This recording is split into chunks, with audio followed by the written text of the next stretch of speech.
coherency model. You cannot see the PPT. Coherency model for a file system. So what is it actually? Coherency model describes the data visibility of reads and writes for a file.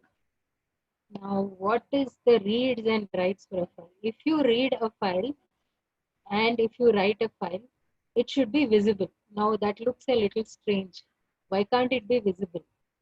So here, it is not so easy to be visible. So we'll just see what has to be done for it to be, for any read or for any write to be visible. So first thing, so we have we'll just see this small piece of code. So after creating a file, so it should be visible in the file system namespace. So first, visibility. So what we'll see, what we'll do here is path p. Path p is equal to new path p. Okay, there's one path. So here, this is the, maybe it is like c:/, user/ something, one path. So you create that. So, and some file name. If you say fs.create and that particular file name, and it should is, you are going to check it like this. Is it true? So sometimes this may not be true. And sometimes, so that is called as visibility. What you have done here is you have created a file. If you have created a file and it is not giving you true, then there is no visibility. You have created it for nothing. So how do you ensure that the visibility is there? That means it has already happened. So we'll go to the next slide. So if the file appears to have a length of 0, so that means there is that file is not there. So we'll just see a little more of another code. So we have uh, a path, that is a file. We are creating it, and then we are writing something into it. Okay, and then flushing it out.flush. So putting, that is clearing the output stream, and then we are uh, checking the status. Is the length is equal to 0? Is the length equal to 0? So that means we are checking if the file of, I have written the content into the file, and still it is saying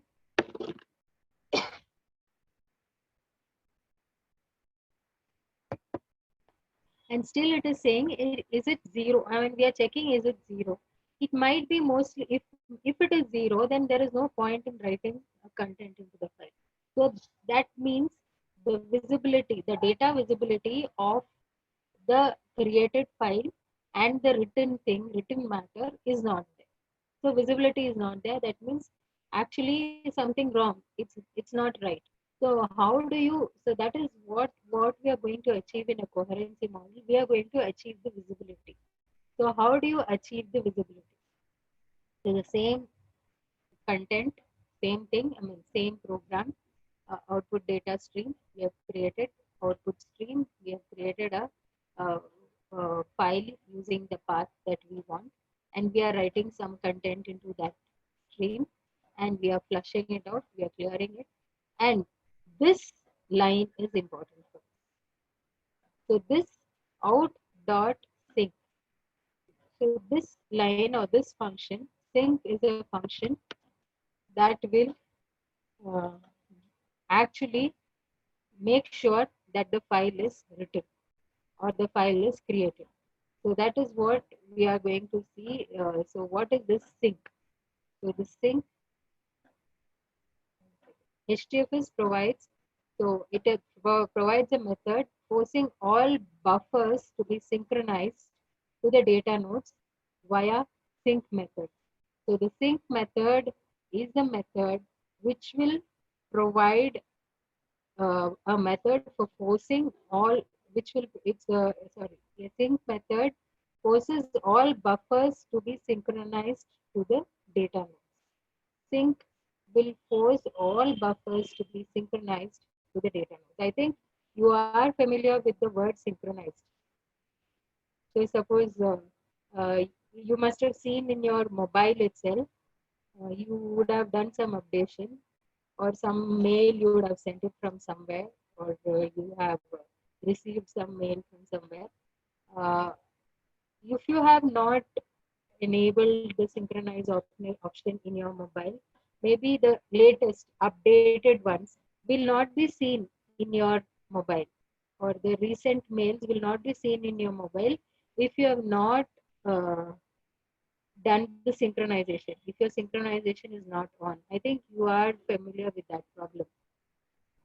Yes? Are you listening? Anybody?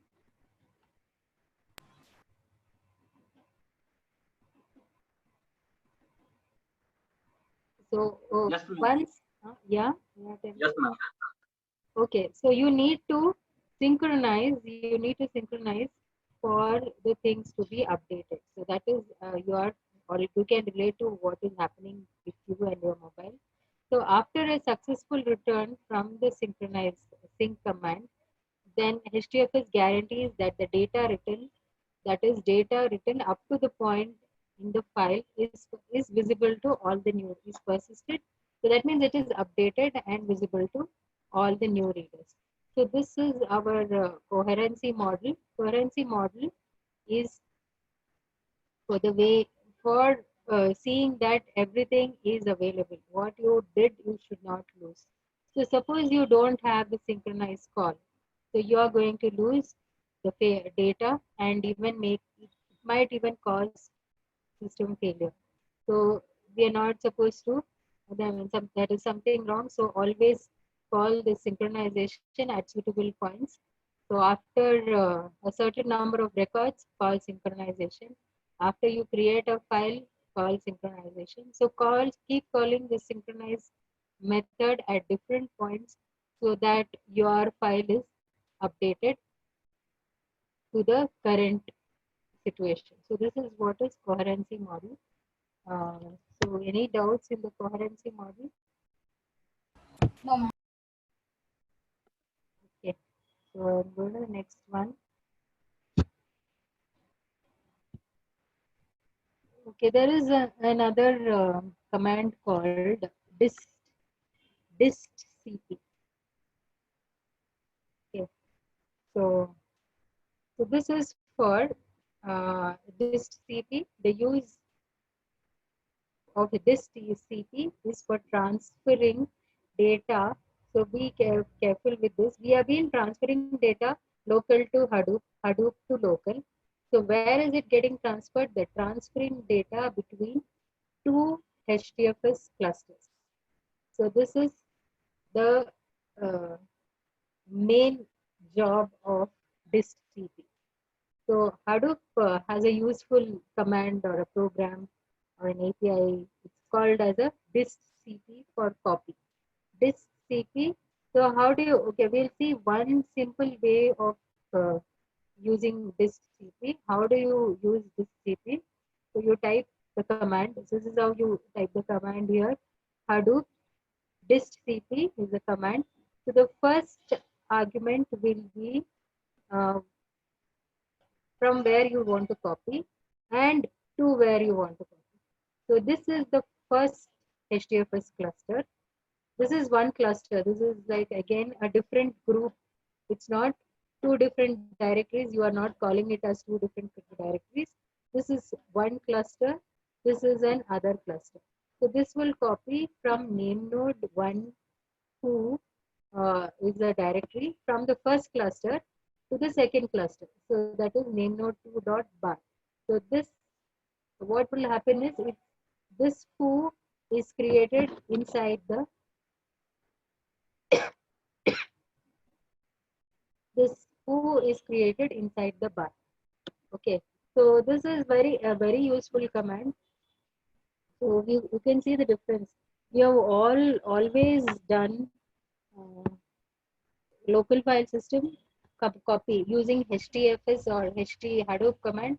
Hadoop fs minus get minus put from the local file from to the destination file where the destination file is HDFS. HDFS we are using into that architecture we are copying, and from there we again copying it back. Then we saw how to see the files in the HDFS. So all that we saw. So here It is not local to HDFS or HDFS to local.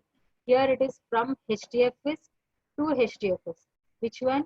From HDFS cluster to another HDFS cluster.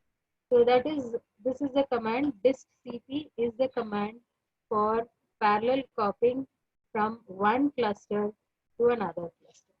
Okay, now there are two options. Okay, there are just only two options. One option is overwrite, another option is update.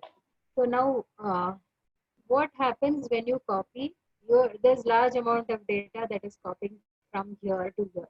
So now, when you see this, what is the difference between this command and this command? So there is one overwrite here. So I think you would have guessed what will be the difference. Here, it will not overwrite. In this line, this command, the old ones which is already there in bar or whatever was there in bar remains intact, and you are just adding whatever is there in this into this. It just transfers the entire content into this without deleting anything in this. But if you have written a minus override, if you have written a hyphen override, what will happen? Whatever was there in the bar would be, it would be deleted and it will overwrite with full. Okay. So whatever was there here will be overwritten and it will be a brand new file. And update, okay, sorry, that update is not overwritten. This is a mistake here. So now what will update do? Update is another option. What it will do is it will not allow you to overwrite. It will see that there are some files there already. So it will check what is not there and update it. Okay, so it will check. So when you know that when you copy from one directory to another, you must have experienced this. So copying is, it will give you three options. Replace the entire thing, update it, or I think there are three options when you copy the file: update it or overwrite it. So you need to choose one. So same thing here also. Here it will not do anything. It will create a new file. Here it will overwrite if it is already there. The old contents are completely lost. Here the old, in my hyphen update, the old contents are not lost. It is just updated with the new one. Okay, there is no fear of using the old content. So that is what an update command is. Okay. This is about the command called dist cp. Dist cp is a very useful command. It is used to transfer data between two HDFS clusters. So that's about the dist cp. Coming to the next one, Hadoop archives. Hadoop archives, you can also call it as Hadoop HAR files. Hadoop HAR files. So what happens, you know what is archive? Archive is to store. I mean, uh, put it all together, make a storage, a package kind of thing, a storage facility, uh, a good storage facility so that you can access all of them together. So Hadoop archive are archiving facility that packs files into HDFS blocks are more efficient. So that is what Hadoop archive is. Now, so there are before also we came across this problem. There are a large number of very small files in HDFS. So that is one problem in HDFS. So it can eat up a lot of memory. So that's we told in the beginning when we were discussing, that is one disadvantage of HDFS we were telling. So those people, those where the small files is difficult to be maintained, cannot be using the architecture of HDFS and all that we told in the beginning. So there are a lot of small files. So it will actually be a overhead for the name node memory if you are allowing the if you are having so many small files. So now what we will do is uh, we will make an archive, and by making an archive, we will reduce the name node memory usage. So we'll just see how it is done. So there is a tool or there is a command to create an archive. So we'll see what that command is. So to process the input files, so we'll just see the command here. This is the command. So the command is Hadoop archive hyphen archive name. So this is the name of the archive file, files.har. So Hadoop archive. So this is the name of the archive file. So now what are these two things? So the first one, this is what you have to archive, what you want to archive. This is the first one. The second one is where the output should go. Okay. So the first argument, it says the first option here, the files.har files always have a har extension. So we are archiving one source tree. So that means this one is what we are, the files in my files in HDFS, and the final argument is the output dialog. So whatever is there in this will be archived and stored in this. Okay. So this is what an archive file does. It will create now an archive file for the given input directory. So whatever is there in my files, so it goes into this output. So what is the next thing is, uh, this is the, when you just, so this right now the archive file is created. Okay. Now once the file is created, we just want to check the content of the archive file. So you will be surprised to see it will have only, most of the time it will have only these three contents, or it will be like index, all the archive files, not only this one, all the archive files will have three, mostly three contents, or maybe four or five contents. I'll tell you what they are. So one will be index, another will be master index. So this is, I think, the other remaining things you're familiar. So the third one will be a part 0. So only for this one, maybe it's a part 0. And next one, I mean, if it is a bigger file, there may be part 0, part 1, part 2. But it is like this. But this is not the content of the original file. Original file was something else. Now, but what are all these then? In that case, what is this index? What is this master index? And what is this part 0? So what it is actually, so you can see that it shows that there are two index files. Any listing of a archive file, it will have two index files and a part file. So the part file actually contains the uh, contents of the original file. So this file, if you open this file only, you will have the content of the original file concatenated together. And what does this index and master index have? It will show from which mm, which offset the okay, like this part 0 is nothing but a combination of different files. So the index will tell where the first file is starting, where it is ending, which offset, which is the memory location. So these two index files will tell us the memory location of the original files that is there in part 0. So this is like one the content of the book, you can say. So all what you have archived here, all that was there, it comes into this one, and this will tell you the exact location of the original files that is there in this one. So this is the content of the archive file. So I hope you got it. So this is, I think there's little more left with archive. So this is what an archive file is. So there are a lot of small files. You don't want the name node to mess up with the small files. So it will be easy for the name node to access. So that's why we are putting it all together. So what is the command to put it all together? So this is the command. You have archive, hyphen archive name, the name of the archive file, and the input and the output. So this is the input file and you need the output in this particular directory. So this is the content of the file, archive file.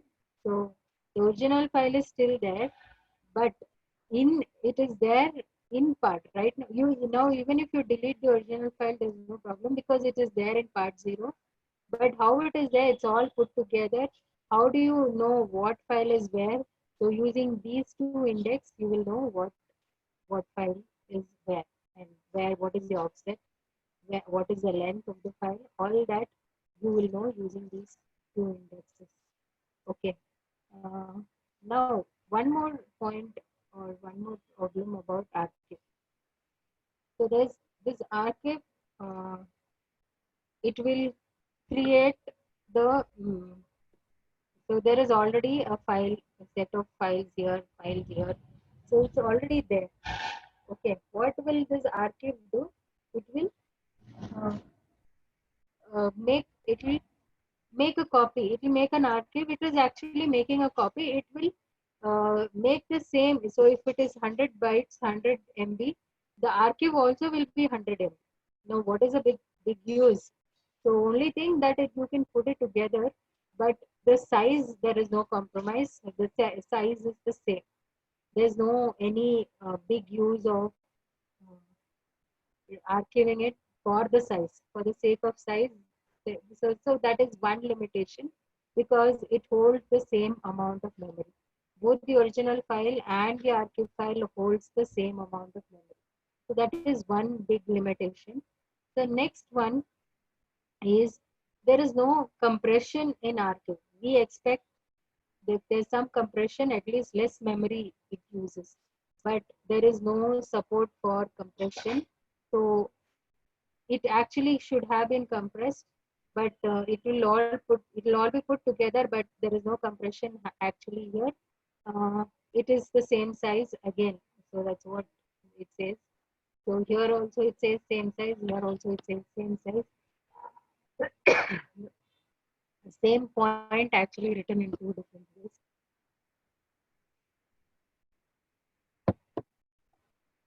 Okay, so the third point says it's immutable. Now, you know the meaning very well of what is immutable and all that. Now that, okay, I'll just tell you what it is here in this case. So you have created an archive. Now, if I want to, and I'm saying it is of the same size, it cannot be compressed and all that. Okay, now if you want to add something, you made some mistake, you forgot to add something into that archive. If you want to add something into the archive, you cannot add it directly. You have to go back and create the archive again.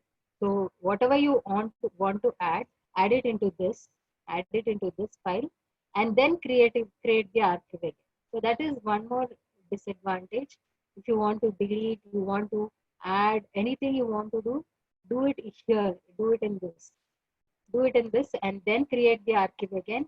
You cannot add directly into archive. So that is one more limitation. That is one more disadvantage of archive. And one more is, okay, the last one. So there is actually there is no archive aware input format that can pack multiple files into a single map reduce. There are a lot of multiple files. So there is no archive that will make it into a single uh, map reduce split or single file. So there are a lot of small files even in uh, that is even in the archive file, and so that can make it a little inefficient. Okay, so the only use of archive is put it all together and it will come in something called as part 0. And the name node, only advantage is that name node will have a little less hassles of so reducing the name node memory usage while still allowing the transfer. So you can so this is one big advantage of having an archive file, reducing name node memory usage still and still allowing transparent access to the file. So this is what uh, the Hadoop archive is.